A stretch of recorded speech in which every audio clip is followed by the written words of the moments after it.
Good afternoon, everyone, and thank you for joining us for this week's Lunch and Learn. My name's Sally. I'm the Disability Employment Policy Manager here at DEA, and it's my pleasure to be here with you this afternoon. I'd like to begin by acknowledging the traditional owners of the land on which each of us are joining from. For me, that's the land of the Darkinjung people, and I pay my respect to elders past, present, and those of the future. These lunch and learn sessions are held in partnership between the Centre for Inclusive Employment and Disability Employment Australia, and aim to give you a series of practical and useful information, resources, tips and tools that you can take away and implement in your own practice. Today, I'm joined by James Weait from Populi Solutions. After quite a career in the employment services industry, both in the UK and Australia, James has started Populi Solutions, where he combines both a passion for fitness, and also an intense interest in ensuring the mental health and ongoing welfare of people who are participating in employment services.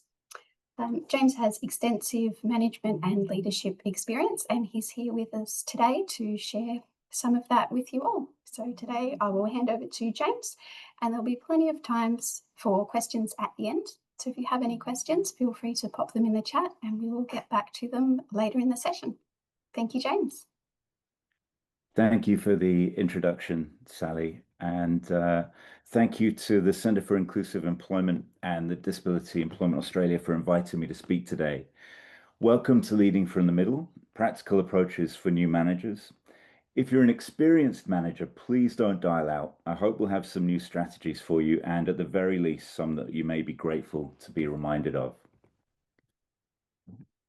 I'd like to start my presentation with an acknowledgement of country as well.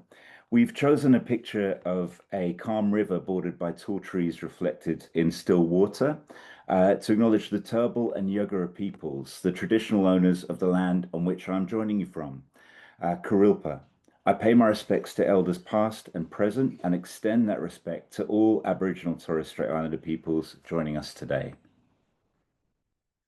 The stretch of middle management can be all too real. Ensuring sites run like clockwork and the executive management team get the information they need is a daily juggling act.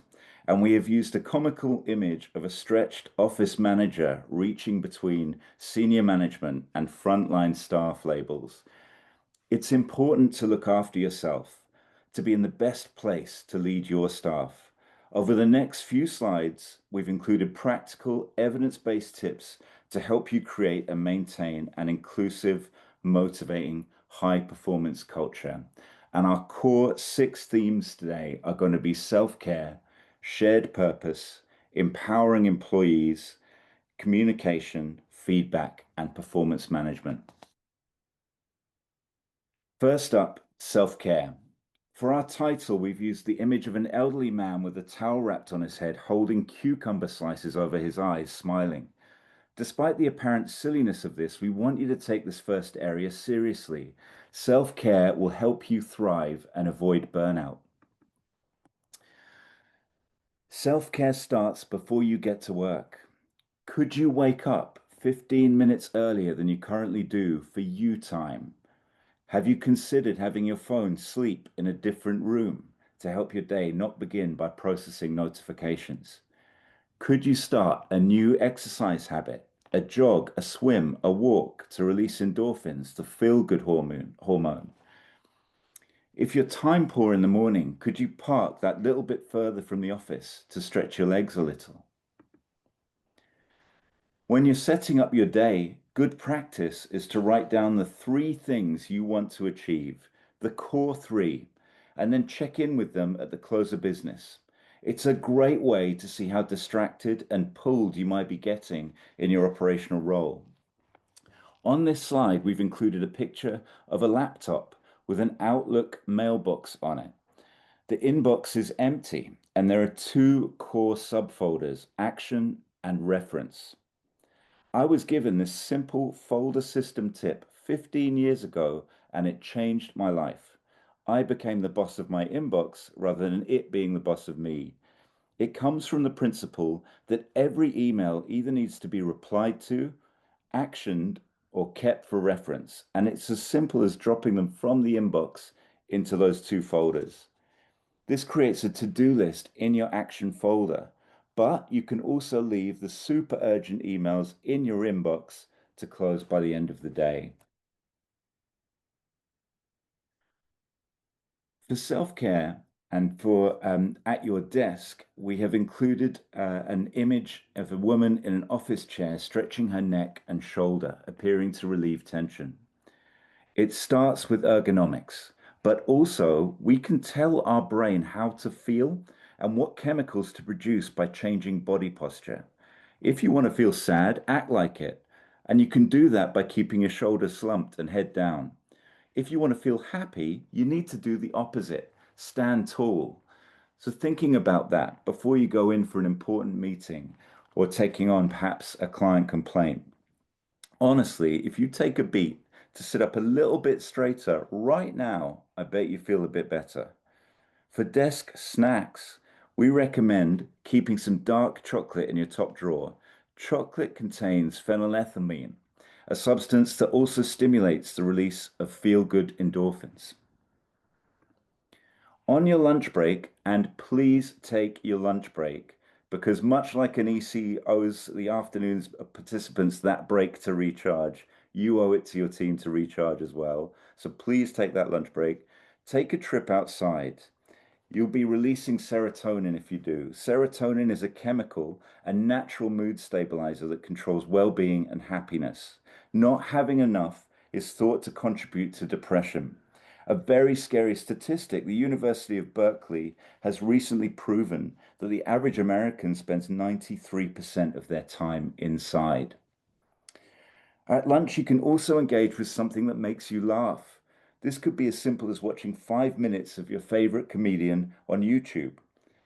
Laughter decreases our blood sugar levels and releases the happy chemicals serotonin and endorphins into our brain. When things get stressful, you can try circular breathing, in for 3, hold for 3, out for 3, to bring oxygen into the brain and help regulate the hormone cortisol. That controls your fight or flight response. This is so important because too much cortisol being released in your body can often have negative long-term health effects. And we've used an image here of a calm-faced woman with closed eyes appearing relaxed and centered. Breathing is such a good coping strategy because we carry it with us everywhere we go. On a particularly challenging day, write down frustrations, details, rants, complaints out of your head onto paper. Then, when you feel like it's all out of your head, rip that paper up and throw it in the bin. This communicates to your mind that you're now done and ready to move on. Once you've bin the frustration, take yourself away from the situation and do something completely different.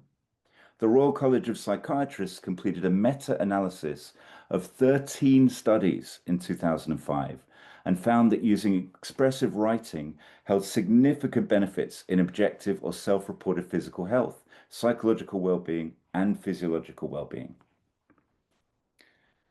Okay, our next area is shared purpose. And for the title, we've used an image of 4 hands of different skin tones grasping each other's wrists in a connected circle. It's important for employees to feel unified by a common purpose, where their actions are guided by organizational values. It's been proven that high-performing teams know each other's skills, experience, strength, and development areas. And in launching a new contract, you have a huge opportunity to create the positive culture you want to from day one. In the spirit of this, we wanted to give you 3 different ideas for culture and purpose building team buzz sessions that you may want to run in your first few weeks of the new contract. So the saying goes, the standard you walk past is the standard you accept.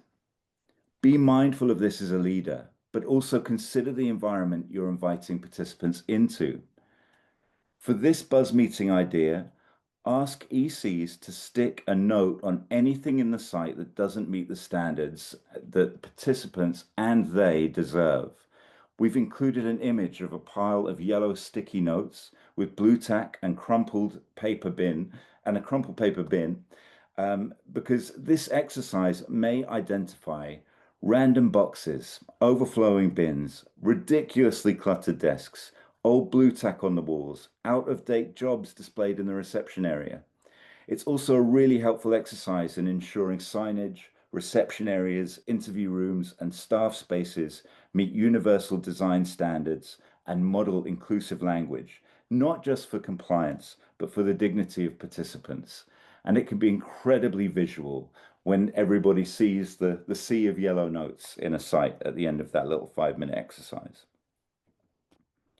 Buzz idea number 2, run a get to know you session for your teams. It could take the form of a live interview with you or perhaps each EC taking a turn. You'll receive so much helpful information, including, but not limited to, their past professional experience, particularly for those brand new ECs to the organization and maybe the industry. You'll learn the industries and sectors they have had exposure to and will be able to help participants prepare for their personal circumstances, values, and perhaps even their why. Knowing whether someone has a family or pets or loves movies can help you not only appropriately support their commitments outside of work, but also consider any incentives or spot prizes tailored for them. Some will value time off in lieu, others may be motivated by cinema tickets. Particular passions, be that for mock interviews, workshops, cold calling, compliance, resume writing, you'll be able to create a site or regional directory of skills and strengths. Applying a similar principle, if you have multiple sites dialing into your Buzz meetings, could they take it in turns to provide virtual tours of their office and share best practice? We've added some pictures here that represent an outdoor stair lift for considering local accessibility, a cork jobs board to see how sites have set their jobs boards up and categorize them and make them visually exciting, a group of people sitting in a meeting room to symbol the different setups for training, a kitchen unit for the staff kitchen and how it's set up, a female participant waiting on a reception chair, again to symbolize showing how reception areas have been optimally configured, and a row of computer monitors to represent the spec of a job searching area. When you're recruiting for ECs, especially during implementation, try and resist the temptation to save time by cutting corners and simply relying on industry experience. Test candidates through role play and second, third questions to challenge them and make sure they are the right fit for the culture you're building. Induction takes time and it's really expensive. And you don't want to have to do that more often than you need to. And you definitely don't want to keep deferring your full job outcome performance by constantly recruiting new staff. A more robust interview process will help an EC really feel like they earned their place on your team and be even more bought into your culture. As, when, and if staff do leave, take the time to make sure you acknowledge their contribution in front of their colleagues, in person or via an all-team email. If you fail to do this, the staff that are remaining will start to question how much their own effort is appreciated and valued, and you may start to experience dips in motivation and performance. For the visual members of the team, how might you bring their team targets alive? We've included the image of the interior of a local stadium with ticker tape floating to the grass, because one idea might be to look up the number of participants you need to place into work over the next 12 months or life of the contract, and then map that to the capacity of local venues. If you find one that's close, you can galvanize the team to fill the seats and perhaps even color in a seat map in the staff kitchen as the jobs start landing. For our empowered teams area, we have an image of a young girl dressed as a superhero in red and purple, bursting through paper with a joyful expression. And here on the first empowerment slide, an image of a ship's captain scrubbing the deck of a vessel at sea, wearing a white uniform and cap. We've used this image to specifically bring to life the famous saying, if the captain of a ship starts scrubbing the deck, they can't see the horizon and keep an eye on the future for the crew. Now, the same is true for a new manager on IEA. For a new manager, the temptation can be to jump in and do some of those EC tasks for a number of reasons. You may feel that if the EC does the activity, it won't be as good or as thorough, from calling an employer to getting an evidence for an outcome in. It may feel like you're asking too much of the EC and you don't want to ask too much of the EC. Or you might just want to show the team how awesome you are and how useful you can be in doing that activity. The problem is that not delegating and jumping in and doing that task negatively impacts the morale of the person who should be empowered. It limits their opportunity for growth and skill development. Plus, it sends the message that you don't have confidence in that person's abilities. So what could empowerment look like? Well, fundamentally, empowerment looks like letting the team learn the same journey you likely did of growth, failing. Remember, fail is the first attempt in learning and improving at tasks. Another thing you could do to empower your team is establishing a buddy system so that ECs can learn from each other. Remember, the way that you were successful as an EC may not be the way that every member of your team will be successful. You're going to need to leverage the different skills in your team. And you might want to complement somebody who's particularly good at cold calling employers with somebody who's particularly good at potentially building a rapport with local community partners.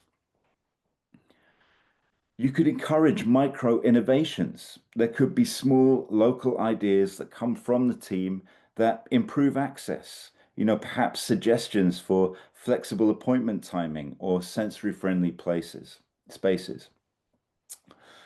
You could establish a medium for feedback for staff and participants. You never know what you'll get. And we've included a picture of a suggestion box with a yellow toaster in front of it, because a small gesture for the staff kitchen, if suggested by your staff, may be the kind of thing that could get you disproportionate brownie points and have the team super bought into you. So you've got the team empowered and tasks delegated, but what does that leave for you as a manager? What are you possibly going to do with your time? Well, here are some ideas for some more tasks that you could be completing that may be more appropriate to your level. You could be strategically planning for placement drives around the seasonal labor market. As the data grows on the IEA contract, you'll be able to see month to month who you've placed into work and where you've placed them, and start to pipeline for those vacancies as you go. You could observe employment consultant appointments, both the ECs that are struggling and those that are flourishing. You could visit, meet, and work with provider partners and employers. You could form a local accessibility panel of clients or community representatives who provide feedback on site design, processes, and communication. For our communication area, we have colorful speech bubbles in different shapes arranged on a turquoise background framed in the purple of the slides. As with all of these slides, there's so much we could say in each of the themes. So keeping it high level, there are two types of communication: asynchronous and synchronous. Asynchronous is on your time. It's communication when you don't expect others to be available and respond immediately to you. So this is things like text messages and emails. And then we have synchronous communication, which is when you might expect an immediate response, typically when you're on a phone call with somebody or when you're in a video meeting. So for asynchronous communication, be really mindful as you're super busy of simply flicking your to-do list without context or sensitivity to the communication style of the person that's receiving your message. For the big messages, keep those messages positively framed and connected to mission, values, and purpose. And remembering this is asynchronous communication, so do allow a minimum of 24 hours before you're chasing up replies. For synchronous communication, make sure that you have a strong purpose, that the meeting has a specific problem to discuss. We've all been in situations where we felt like things are too meeting heavy and we might be having meetings for meeting's sake. Well, consider everything about the meetings that you're now setting as a leader of your local business. Consider the agenda titles. Avoid things that are generic. Be specific so people can arrive ready. So, for example, communication strategy meeting becomes how can we better engage local IEA eligible residents on Facebook to be able to access our service. I mean, that's incredibly specific, but hopefully you get the principle. Invite the right people to your meetings. Not everybody needs to be in every meeting. And sometimes when you're considering your buzz meetings, how many of the conversations you're having on there could be quickly picked up to the side. Try and mimic face-to-face meetings and the power of that connection with your video meetings. So you could open your meetings 10 minutes early, allow attendees to drop in, catch up, get connected, stay on perhaps for 10 minutes afterwards to informally debrief. Now, you're probably an excellent critical listener by nature of the job that you do. That basically means that you can actually detect lies quite quickly. But one of the most important things to master as a manager, and actually in this sector, is relational listening. So this is more than just active listening. Active listening is nodding and mirroring and presenting that positive language of the body.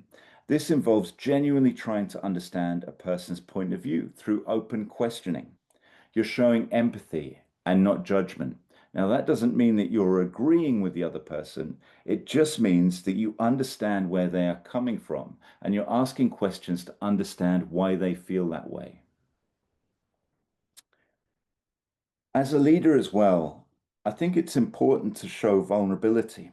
Sharing your vulnerabilities can be essential to boosting group performance.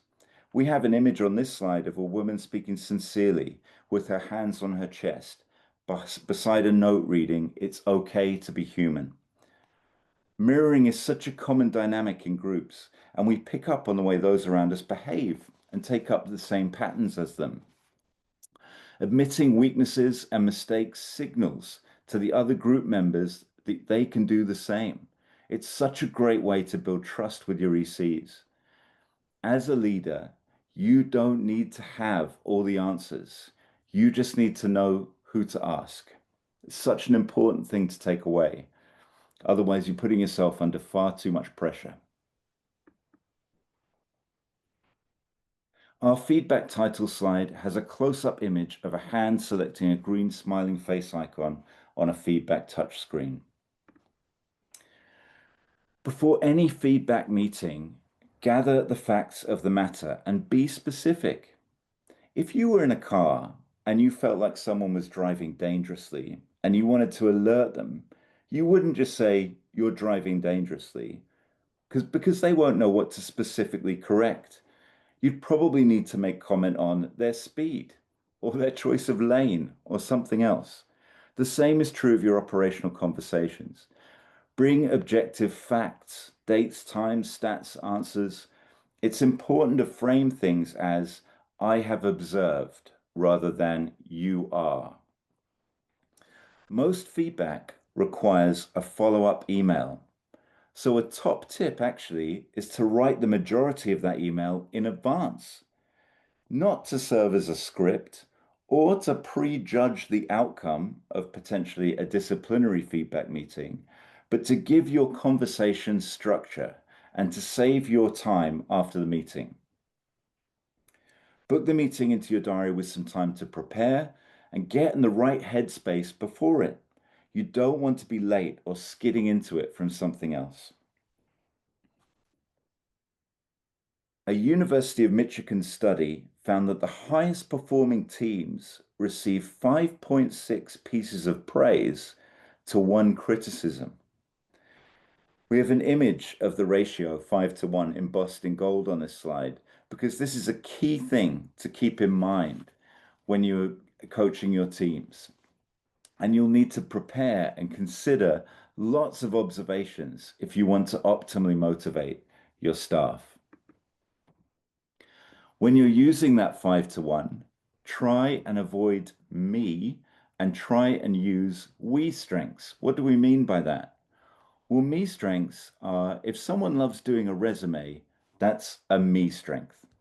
There's less impact in praising somebody for a me strength because they're already loving it. They're already rewarding themselves with that activity. We strengths are activities that bring the team together and will form your culture. So an EC adapting an interview process or simplifying an onboarding form, buddying, running workshops, covering, living and breathing the company values, exceeding KPIs. These are the strengths you really want to lean into and try and identify in your teams and perpetuate and keep reinforcing. For our performance slide, we have an image of wooden blocks stacked as ascending bars with arrows pointing upward on a blue background, representing growth. Performance comes from genuine motivation and creating an uplifting work environment that enables employees to be the best at whatever work they do. Here are 4 fundamental tips. Try to avoid group buzz meeting forecasts. It's unlikely you'll get the truth. People tend to be a bit nervous in front of their colleagues to say that they're struggling if they're struggling. Get information early, individually, in week 1 to give you time to plan and move around the various things that might be at your disposal from sales teams or otherwise. Beware whiteboard or monthly milestone target fatigue and consider taking a picture of your historical performance for the staff kitchen. That acknowledges the legacy effort while you keep the team focused on the current target. It can get a bit relentless, that monthly churn of target hitting and then all of that effort suddenly being wiped. Let underperformance be underperformance. Don't apologize for it. So when the team doesn't meet their KPI, acknowledge that performance was below expectation and speak to the plan to build from it. I've done a lot of leadership coaching over the last 8 years, and time and again, when a manager is struggling with their team, and I observe one of their buzz meetings, they will say, "Yep, we didn't meet target last month." But all too quickly, they will jump in and say, "But you guys tried really hard and you did X, Y, and Z." And yes, probably the team probably did put a lot of effort in. But the problem is if you go too heavy on the appreciation of the effort that it takes, notwithstanding effort does need to be appreciated, just be very mindful that the longer you play in that space, actually, the more the team will forget that they underperformed last month and may not necessarily build on that for the next month. So do acknowledge that performance, do speak to the plan, and it's okay to underperform. There's always time to bounce back. When scheduling reviews, resist the temptation to schedule underperformers first to help them. Engage the high achievers first to understand what's working right now, and then share that good practice as far and wide as you can. My hope is that you guys are on a long leadership journey now, which will be fantastic. The longer you're on that leadership journey, of course, the further you are from that recent frontline experience. So tapping into those high achievers is so important. And it can be so tempting to say, that person struggled, they need me right now. I think it's important to bring a balance there and try and get some current tips for your teams. If an employment consultant is struggling, here are the core questions you may want to be asking to help frame your discussion with them. And they're built around activity and empowerment. So how active are their participants? When was their last attended appointment? Are they seeing these people? When was the last booked appointment? The crucial one, I think, is what is happening between appointments? Have they set specific activity, or are we talking about half an hour fortnightly where the participant is actually thinking of employment? Has the employment consultant looked at their pipelining?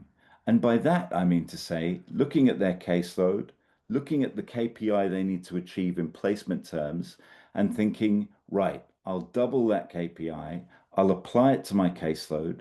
Who are my most job ready participants that fall into there? And looking at those are the ones that are going to be the most active over the next 4 weeks. They'll be doing things in and around appointments, they'll be going to workshops, while the EC then looks to try and get the remainder of the caseload to graduate into that core group. And if an EC comes back to you and says, I have no job ready participants on my caseload, that's okay. That's okay. Everything is relative. Let's look at those that are closest to work, even if none of them are looking at employment right now. It's very important an EC can categorize that. On the empowerment question, it's really interesting to understand how work-focused conversations with an EC are. Having worked in disability employment for many years myself, I saw time and again employment consultants occasionally drifting from work focused conversations and almost becoming surrogate GPs. And of course, it's so important to gain all of the things that we need to from participants, understand what their current barriers to employment are, what they're working with, what their circumstances are, but then ultimately catch that and then say, fantastic, thank you. We will work sensitively to that while we do the thing that we are specialist in doing, which is trying to help you find sustainable employment. And the other question that can be really interesting and helpful to know is, does the employment consultant know the participant's motivation for work? That's such a fundamental question across the entire caseload to know. Because if they know that, if they know that they're doing it for their kids or to save up for a holiday or to get their pride back or whatever it might be, then that EC will know what they can actually work with the participant, how they can coach them, the kind of conversations they can have with them. An employment consultant, in my view, should know the motivation for work for every single one of their participants, even if that participant is still quite far from the labor market. And my final thought for you is that KPI stands for key performance indicators. But as leaders of employment services, KPI also stands for keep people informed, keep people interested, keep people involved, and keep people inspired. And our last image is of a wave lapping a sandy beach, the words, yes, you can, written into the sand. Thank you very much for your time. And we'll just stop for questions, I think. Thank you so much, James. If anyone has any questions, feel free to pop them into the chat. I've had a couple come through, so to get started, James, do you have any examples of specific lessons you've learned through your own middle management experience that you might be willing to share with us? Sally, thank you. Yeah, look, I'll be honest, many, dozens of times that I have failed, in inverted commas, and taken that as the attempt in learning. One springs to mind that isn't necessarily covered in that deck. I actually I had an incredibly high performer who was working on a contract for me in London. It was called Pathways to Work. It was a disability employment contract. She was by some distance my top performer. I'm going to change her name for the purpose of this call. I'll call her Amber. And she was a high performer for me. And I basically committed the error that I called out on this slide of not preparing for a meeting with her. There was a change in policy at the provider I was working with around people's sick leave, personal leave that they were taking, and that after 3 instances, we would just have a self-care meeting with them, and I just skidded into the meeting with this individual, knew I had actually the support of my people and culture HR manager in the meeting anyway, was coming off the back of, let's just say, a job center call or Centrelink call or equivalent. And and just figured it was just going to be a run-of-the-mill moment, just a straightforward interview, just to check in, see what's going on, and make sure she was okay. I had underestimated how proud she was and how much that her personal leave record meant to her, and just was not prepared for the meeting. And suddenly, with something as innocuous as a personal leave meeting that wasn't, anything other than a wellness check-in, I found myself floundering and not in a position to be able to support her appropriately and to the extent that I think for the next couple of months she was a wee bit lost. She just was not quite as bought into the operation as she had been, and that was on me, and I felt awful about it. And I think from then on, I know that I have always I'd always been quite a high action manager, lots of meetings in the day, and from then on I started to build that time in before each meeting, so I made sure I definitely prepared. It was a really valuable lesson for me. Absolutely. Thanks for sharing that one. You touched on self-care a bit at the start of your presentation. And I was wondering if you had any thoughts for sort of self-care at the end of those days. And the scenarios that's come up is sort of you've had one of those days. Maybe there's been a few difficult conversations with, yeah, maybe with complaints or people within your team, and it's just been a generally a rough day, but you don't want to take that home to your partner, your family. Any advice for those kind of, yeah, end of a big day kind of scenarios? Absolutely, Sally, and I appreciate. I'll add an extra little layer to that if it's helpful to or not, which is to say, for some of you out there, if you're new to management and you're actually managing people you used to be colleagues with, you were Mm. probably also thinking, I don't want to burden the team with this information or with this feeling I've got at the moment. So it can be extra tricky. I think it's a great question. From my perspective, my business is a mental health business. We operate with lots of allied health practitioners who have supervision. Taking the principle of that and also bringing in some of the theme around what to do now that you're a manager. I didn't mention this due to time. As I said, there's a lot of things we can get into of these themes, but one of the things now, if you're new to management and have stepped into a management role with a provider you were previously in EC, is to start building your network within your provider. So that may actually involve perhaps it's people at your level who are operating in different regions.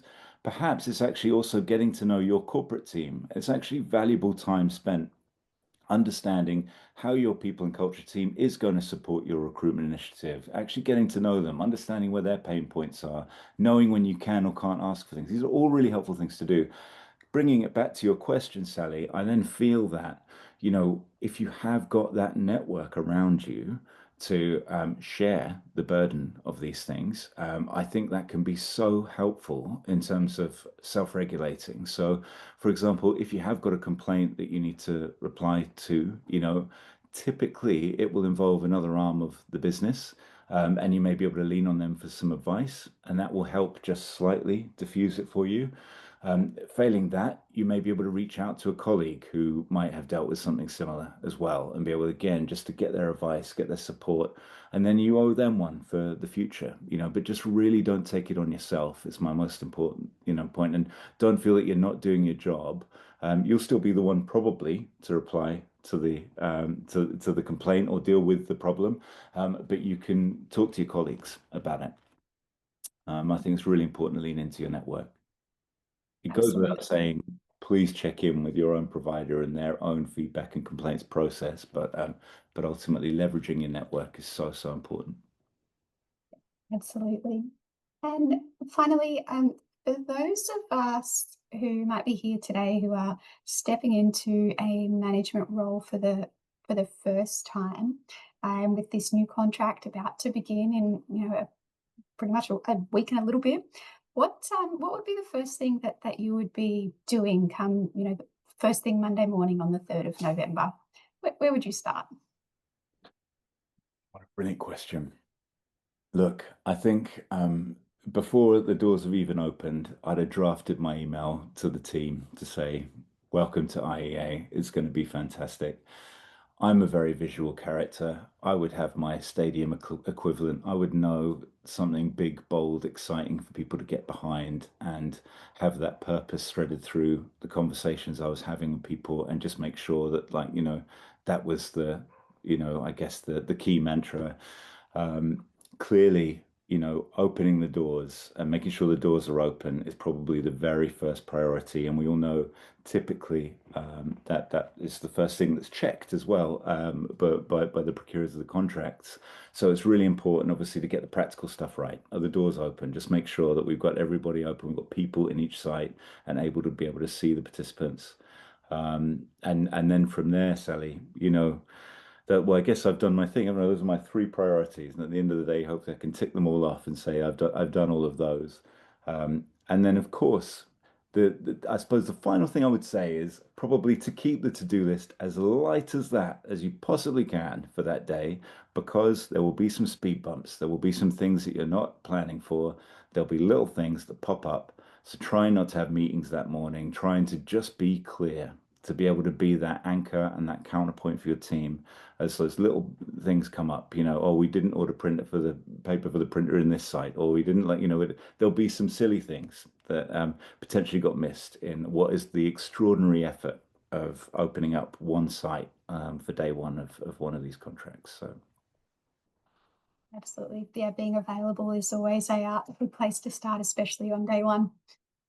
All right. Well, thank you again for your time today and for sharing all of that information with us. We will be sharing these slides after today. If anyone wants to revisit any of the conversation, please feel free. Thank you again, James, and thank you, Liv and Henny, for making today possible. And also next week, we'll be joined by Darren Coppen, who will be joining us to talk about brain hacking and fast tracking the science behind building trust. Please register for next week. And we look forward to having you all back here then. Thanks again. thank you, Sally. Thanks for having me. Thank you.